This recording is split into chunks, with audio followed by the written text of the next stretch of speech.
Hey everybody, thought I would share real quick another garden tour. It's been a couple weeks since I've been out here to show y'all a video, and I've been meaning to do it, but every time I turned around it was raining, and we've got a brief reprieve from the rain right now, so figured this was as good a time as any to show y'all what is going on out here.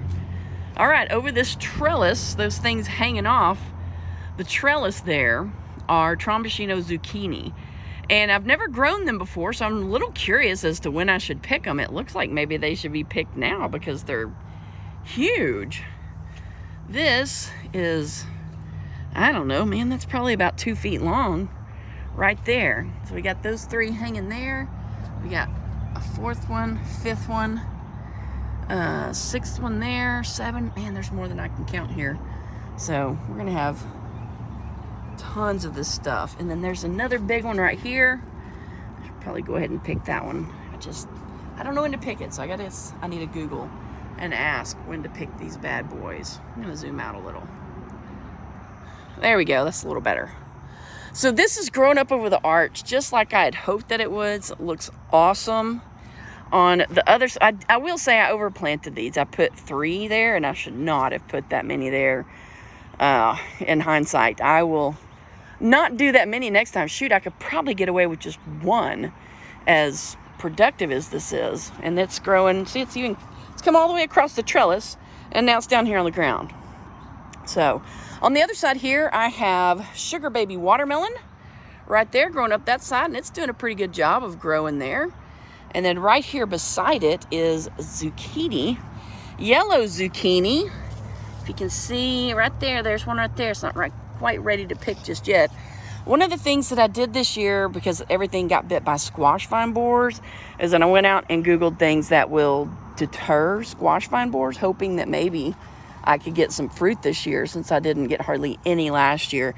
And one of those things is borage. So I have planted borage around this zucchini plant. And it's there's some more right there. And so far, so good. I don't know if I'm just lucky because of all the rain. I don't know. I even have some plants that are like my control group, and I don't have anything around them. And so far, they haven't been killed by squash vine borers. So it may be that it's just been too rainy for the squash vine borer moths to be active and lay a lot of eggs. And if you look over here with my sugar babies, there's one right there. It probably won't be too much longer before I can pick that one. I think you're supposed to wait till like the tendril closest to it dries up. And I don't know where that is because it's kind of a big mess right there. I got another couple right there that are coming on. And then this doesn't naturally climb up the trellis here, so I have to help it a little. So I've got at least 3 good sugar baby watermelons coming on, which is pretty exciting. And I can't remember, I think I've got 3 or 4 or 2, 3, 4. Oh look, there may be another one right there, a little tiny one. I'll zoom in. There it is. Isn't that cute? So we'll see if it got pollinated. I will say I've had great luck with pollinators this year. Last year I had to hand pollinate any squash that I wanted to harvest, and this year I've not pollinated anything, hand pollinated anything so far this year. So very blessed to have lots of bees and pollinators here. So going on further around here, these are our cream peas, and this particular batch are like crawling with aphids. So I've squirted them and not enough to kill them. So I need to come out and do a little more work on that. These poor little peppers, my pepper plants have not been happy because of all the rain and really overcrowding. Next year I have to do a lot better job of spacing things out as far as peppers and peas and stuff like that, because these pepper plants are just overcrowded and they're not real happy about it. But even in spite of that, I got a little bell pepper right there. Now I think these are yellow bell peppers, so I need to wait until that turns yellow to pick it. And as you can see, the Trombosino zucchini has taken over that back trellis as well. It's not content to merely climb up the trellis that I gave it. It's going back this way and taking over my tomatoes. So I may have to cut that back because can't have it be getting in my tomatoes and threatening my tomato production. So these are the cream peas, Texas 21, that we got from my husband's grandfather's seed that descended from seed that my husband's grandfather had. And then we got a poblano pepper here. I did finally get it staked up. And I got one poblano back there, right there. I hate to pick it though, because what can you do with one poblano pepper? I think you need more than one to make a meal out of it. Beside the poblano pepper here, again, this is planted way too close. This is a patty pan squash, and I picked one earlier today. I don't know if there's any little patty pans left on there. Oh, there's a little one right there. I'll zoom in on it. Right there. So to me, they look like little flying saucers, and they just taste like a squash. Some people don't like them. Some people prefer them. I don't know. Just all taste like squash to me. I guess I don't have that distinguishing of a palate. Next to that, oh gosh, the mosquitoes are awful. So I'm probably have to speed this up. Next to that, I have a red pepper plant. So I have red bell pepper. So I got a bell pepper there. I've got one back there. And just waiting for it to turn red so I can pick it. And then this is another patty pan squash. And there is one right there and another one right there that hopefully got pollinated today. Now you can see along the back, those are all my different kinds of tomato plants back there. And they are covered. Gosh, we're going to have so many tomatoes. I have to put up like a little stand to sell what we can't eat. And they've grown, as you can tell, they've grown over the trellis there. And the leaves are starting to curl a little. I think that's just because we're getting way too much rain, but there's not anything I can do about that.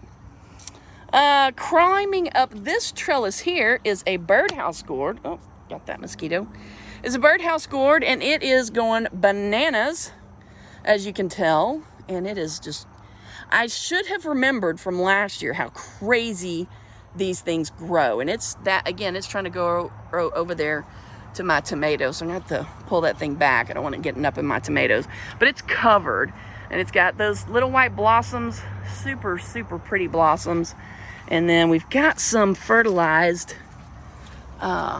little things here. So here's one right there. And that'll develop into a birdhouse gourd. And there's some right there. But really cool to have the canopy here. It's really turned out as well as I had imagined that it would. You know how sometimes you picture things in your mind and then what actually happens in reality doesn't come anywhere close to what you had pictured in your mind? Well, the Tromboncino zucchini and the birdhouse gourds have not disappointed as far as climbing up over that arch. And honestly, they've probably exceeded my expectations and are much more vigorous growers than what I had estimated. So next year I'm going to have to plant fewer of those. All right, down here I've got our harvest for today. I got a patty pan squash and a few cucumbers there. My cucumbers have just blown me away this year, is how well they've done. I've already got a half a gallon of refrigerator pickles. I don't know if I'm going to get enough pickles to go through the hassle of canning a bunch of stuff, but I definitely have enough to do refrigerator pickles. So I'm trying that. I've got one recipe that's kind of simmering, not really simmering, but just sitting in the refrigerator. I'm going to try that in another 3 or 4 days, see if I like it. If I do, I'll stick with that recipe. If not, I'll try another one. Actually, there's probably enough in there right now to try another recipe. So we'll see what we decide to do there. And here we've got some more green beans, which I need to pick. So maybe when I get done with this, after I spray myself with a ton of bug spray, I'll do that. Again, tomatoes growing up over the trellis there and covered in tomatoes. Tomatoes, mosquitoes. And then we've got our jambalaya okra here, and I've got some that are just about to bloom out, and that is pretty deadgum exciting. To me, okras are one of the prettiest flowers.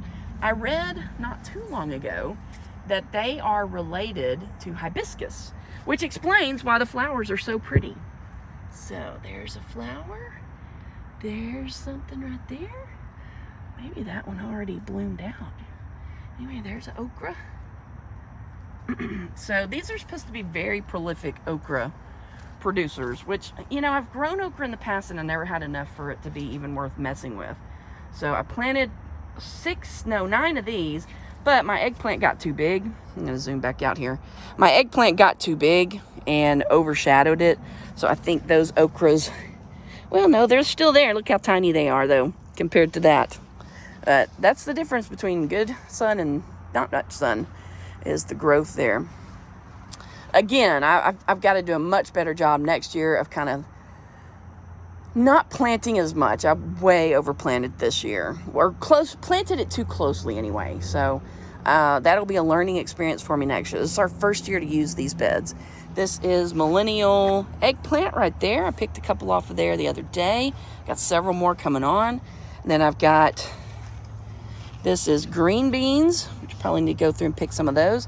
And then this is a zucchini, just a plain old zucchini, but it got kind of a late start because the seed I put in here did not come up, so I had to replant. Oh wait, I lied. There is a zucchini right there. Right there. Yay. Very exciting to have a normal zucchini. And then back behind this is eggplant right here, and I think this is a swad eggplant. I planted 2 different kinds of eggplant, and now I can't remember which one it is. I have it written down. I know y'all have heard me say that like 5 jillion times. Now this right here that you're looking at, it probably looks kind of familiar because it looks a lot like that Birdhouse Gourd over here. But this is bushel basket gourd, and this is some old seed I had. I tossed it in there and said, what the heck? Let me see what we're doing. This is one plant. All this growth is from one seed that germinated. Insane. So again, this is doing really well on the trellis. Unfortunately, it is kind of overpowering my snake beans that I planted right here. So this little tiny vine here is snake beans, and this, I'm afraid this bushel basket gourd is just going to be too much for it. So we got some snake bean here and here, and we'll see if anything develops from it. But it wasn't very happy before because it was being shadowed out by the squash, and now it's not happy again because it's going to be overrun by the bushel basket gourd. So I got some crookneck squash here. These guys have been very prolific this year. In fact, that one is probably ready to pick. I could probably pick some of these others, but you know, we got squash coming out the wazoo. And get down here. So I don't want to get too much squash on my counter in there. So if you live in East Texas and you want some squash, holla at you, girl, because I can hook you up. And then we've got more tomatoes back there, covered in little tiny tomatoes.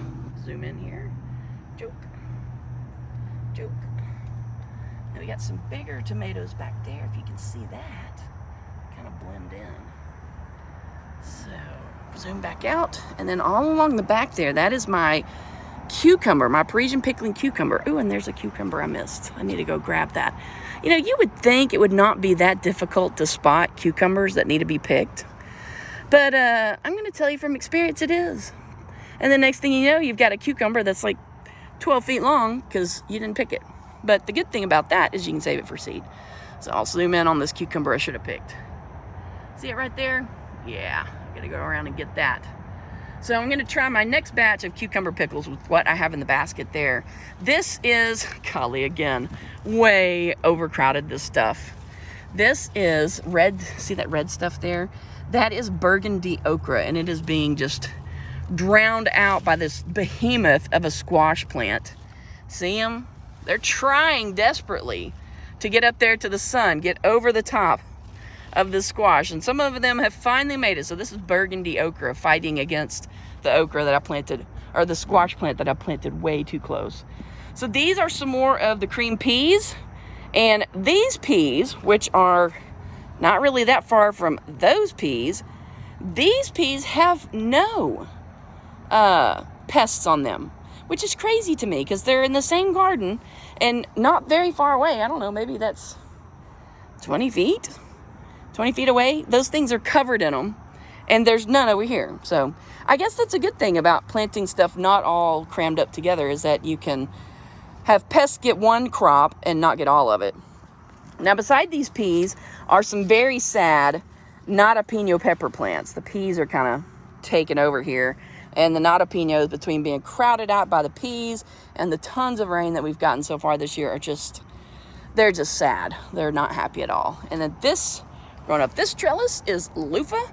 It is kind of slow to get started. I planted this earlier than I did last year, but loofah is just kind of slow to get started. But once it gets going, it goes pretty good. And you can see some little tiny loofah buds that will come out here pretty soon. So pretty neat. There's some more. Another one right there. So we'll have plenty of loofah again this year.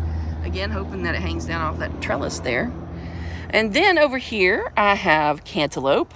Now this cantaloupe was overshadowed by my greens, my mustard greens, which just went bananas on me. I was not expecting the mustard greens to be that prolific. So now that I got all my cold weather stuff out, the cantaloupe is getting more sunlight and has more room to grow, and it's a little happier than it was whenever it was being shadowed out by those mustard greens. I think I might have 2 cantaloupe plants there, but I predict here pretty soon we'll have some cantaloupes growing on there. All right, there is our, what is that? Sugar cane. So that's the sugar cane I got for my son.